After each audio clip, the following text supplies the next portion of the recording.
सब ब्रजवासी मिलके संकीर्तन कीर्तन कर रहे हैं, भगवान गोवर्धन को उठाए खड़े हुए।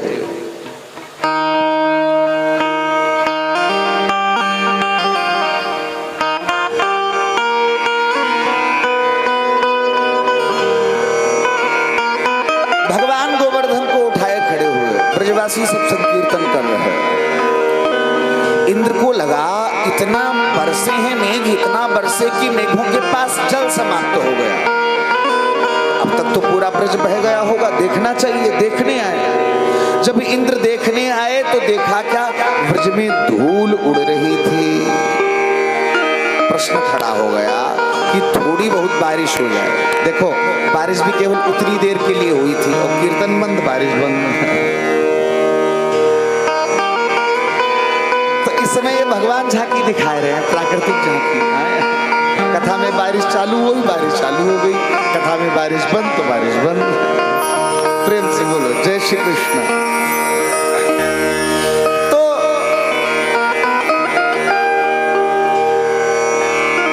प्रश्न खड़ा हुआ कि धूल कैसे उड़ रही है। अरे भाई इतनी बारिश हुई कि मेघों के पास जल समाप्त हो गया। तो अगर ब्रज नहीं बहा क्योंकि भगवान रखवारे थे, कोई बात नहीं, लेकिन कम से कम कीच तो हो जानी चाहिए थी, कीच भी नहीं हुई।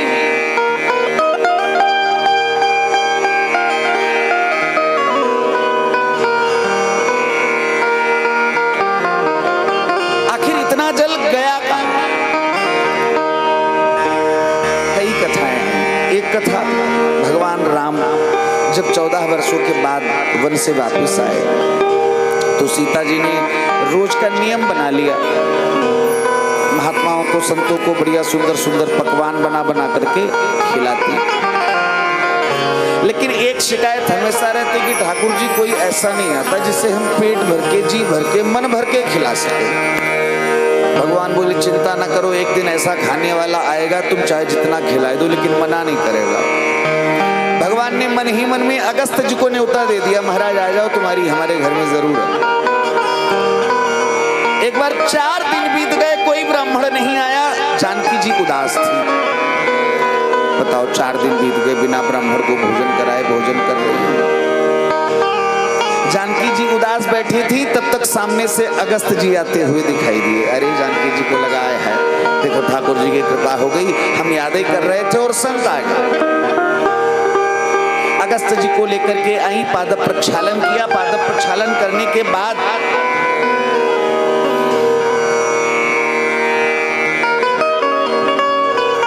अगस्त जी से निवेदन किया, महाराज थोड़ा प्रसाद पाओ, भोग ले आए। अगस्त जी बोले बिटिया लेकिन हम तो अभी अभी पड़ोस वाले घर से प्रसाद पाए के आए, अब बिल्कुल इच्छा नहीं। जानकी जी को लगा गजब हो गया, 4 दिन बाद एक ब्राह्मण भी आया तो खा पी के आया। महाराज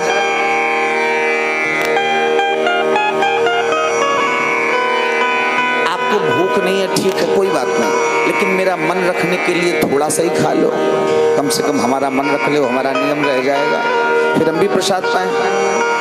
अगस्त जी बोले बिटिया वैसे तो मन नहीं बिल्कुल, लेकिन तुम जिद कर रही हो तो ले आओ।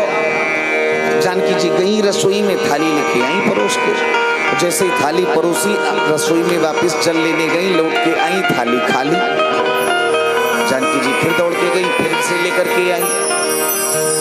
जानकी जी रसोई जाके वापस ना आ पाए, थाली खाली। पता है 7 दिन 7 रातें बीत गई ऐसा होते होते। जानकी जी की आंखों में नींद भर आई। जानकी जी ने गणेश जी को बुलाया, गणेश जी जल्दी आओ, सुनो अकेले ना आना, विद फैमिली, बीवी बच्चों समेत आओ। गणेश जी की दोनों पत्नियां रिद्धि और सिद्धि, गणेश जी के दोनों बेटा शुभ और लाभ, 5 लोग आ गए। हाँ माता जी आदेश। जानकी जी बोली ब्राह्मण भोजन कर रहा है, अगर भूखा उठ गया तो रघुवंश की नाक कट जाएगी। सुनो 7 दिन बीत गए, हमको नींद लगी, हम सोने जा रहे हैं, तुम ऐसा करो जब तक ब्राह्मण भोजन करके चला ना जाए तब तक इसकी सेवा करो। गणेश जी बोले ठीक। गणेश जी पूड़ी बनाने बैठ गए, रिद्धि सिद्धि बेलने बैठ गए। शुभ लाभ थाली में ले लेके बाबा एक और, बाबा एक और, बाबा एक और। दिन बीत गए।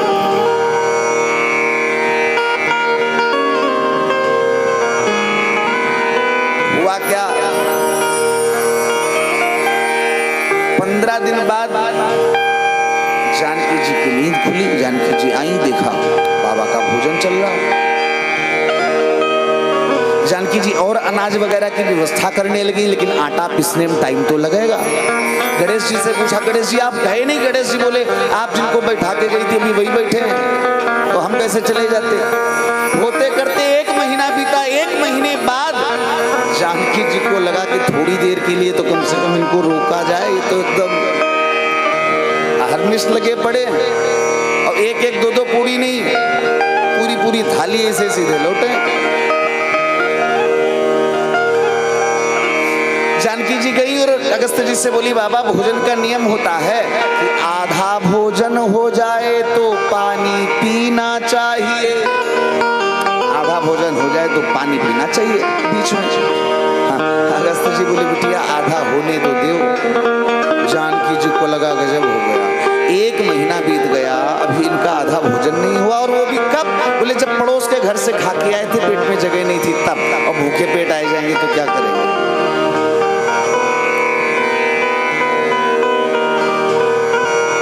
जानकी जी तुरंत राम जी के पास गई, राम जी से निवेदन किया, महाराज ऐसी ऐसी बात, एक ब्राह्मण है। अरे राम जी बोले, तू तो कहती थी कोई आता नहीं खाने वाला, अब आया है खाने वाला तो खिलाओ। अरे जानकी जी बोली, रघुकुल की नाक बचाओ नहीं तो चली जाएगी, रुको थोड़ी देर के लिए उसे। राम जी ने एक लड्डू पे तुलसी का पत्ता रख के दिया, जाओ दे आओ बाबा को। जैसे ही बाबा के पास में वो लड्डू आया, तुलसी का पत्ता देखा, राम जी का इशारा समझ गए। बाबा ने क्या किया, लड्डू खाया, डकार मारी, जानकी जी से बोले, बिटिया भोजन हो गया, अब जल की व्यवस्था करो। जानकी जी को लगा 1 महीने बाद जिसका भोजन हुआ है वो जल कितना पिएगा, थोड़ा बहुत। फिर से राम जी के पास गई। राम जी बोले, देखो अगस्त जी, आप तपस्वी हो, आप महात्मा हो, आप में अपनी भूख और प्यास को मारने की ताकत है। सुनो, भोजन मैंने आपको त्रेता में राम बन के कराया, और जल जब द्वापर आएगा मैं कृष्ण बनकर आऊंगा। जब यदुवंश कृष्ण अवतारा, हुई है ही हरनि महाभय भारा।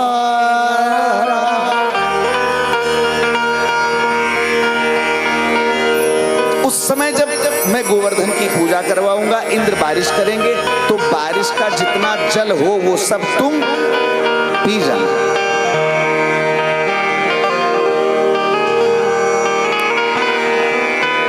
तो आज जब भगवान ने गोवर्धन को उठाया तो अगस्त जी को बुला लिया, और भगवान की अदा है हमेशा टेढ़े होके खड़े होते। आपने राम जी के मंदिर में दर्शन किए होंगे, राम जी सीधे बैठे मिलेंगे। दुर्गा जी के दर्शन करोगे, दुर्गा जी भी सीधी बैठी मिलेंगी। लेकिन एक बात बताओ, कोई ऐसा मंदिर आपने, मंदिर की छोड़ो, कोई ऐसा चित्र आपने देखा जिसमें कन्हैया सीधा खड़ा हो? देखा? हमेशा टेढ़े होके खड़ा होता है। इसीलिए तो गोपिया, इनका नाम ही है बाके बिहारी। बाके का मतलब टेढ़ा, बाके बिहारी।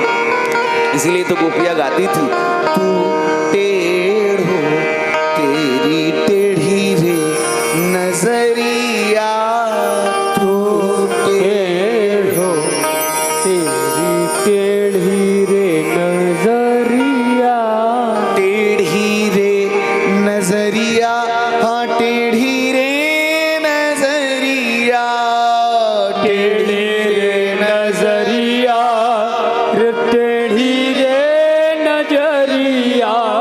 तू टेढ़ो लाला, तू टेढ़ो तेरी टेढ़ी रे नजरिया, तो टेढ़ो तेरी टेढ़ी रे नजरिया।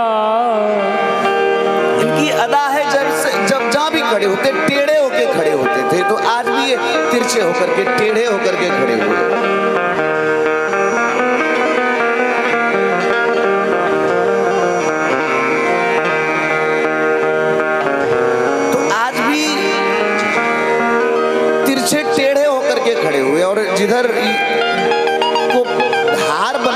पानी की। उधर अगस्त जी चुल्लू लगाए बैठे थे, सारा जल पी रहे थे।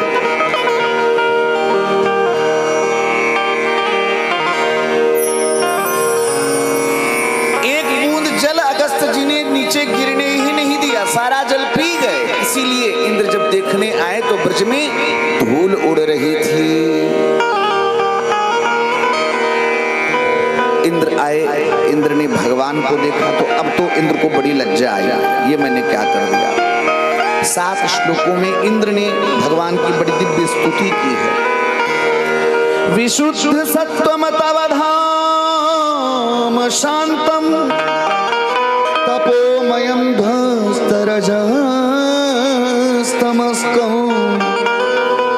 मायामयोऽयं गुणसंप्रवाहो न विद्यते ते ग्रहणानुबन्धः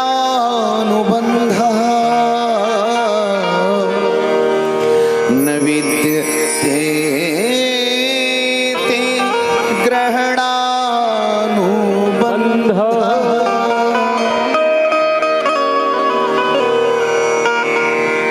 7 श्लोकों में भगवान की बड़ी पावन स्तुति की। भगवान ने इंद्र को समझाया, इंद्र हमारी लीला में तुम लोग ही ऐसे करोगे तो कैसे काम चलेगा। इंद्र को बड़ी ग्लानि महसूस हुई। इंद्र वापस स्वर्ग चले गए।